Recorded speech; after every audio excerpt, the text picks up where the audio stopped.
Thank you, Brett, so much for finding time for me today. I saw the film a few weeks ago in our screening room here in London. I was completely blown away. From the second it started, I've been listening to David Bowie since I was 5 years old.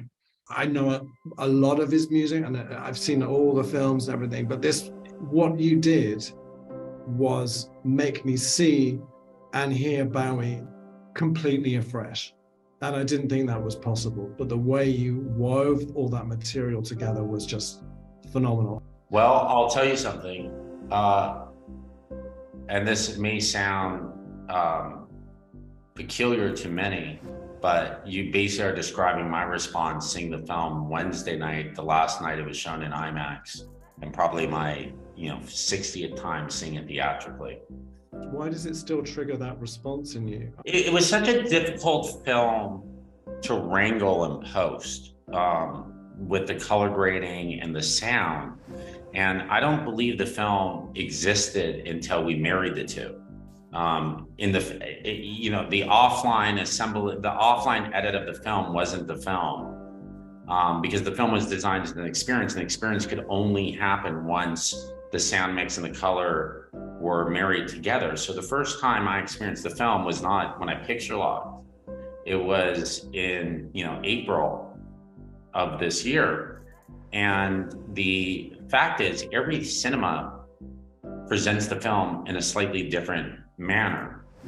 That's even true in IMAX. And so I'm always curious to see how it's going to look and how it's going to sound. And some screenings are more satisfying than others. And Tuesday was the last time the film was going to be presented in IMAX anywhere in the world. And I just went to a public screening, bought a ticket, and was overwhelmed that, 14 weeks after we opened, I was sitting in a relatively full cinema on a Tuesday night with audiences who were, not knowing I was in the room, applauding after songs, and it looked better than I'd ever seen it look. I figured maybe they just changed the bulb for Avatar or something, and it was like a great room for sound, and I just was so happy, man, just so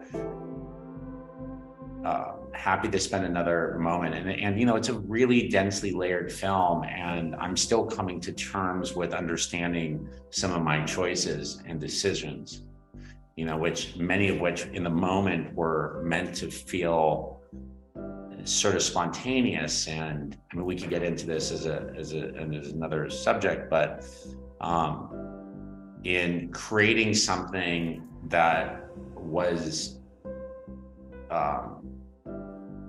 so intuitive, it's really taken me some time to grasp and oftentimes find meanings in things that I'm discovering new meanings myself and new avenues of interpretation.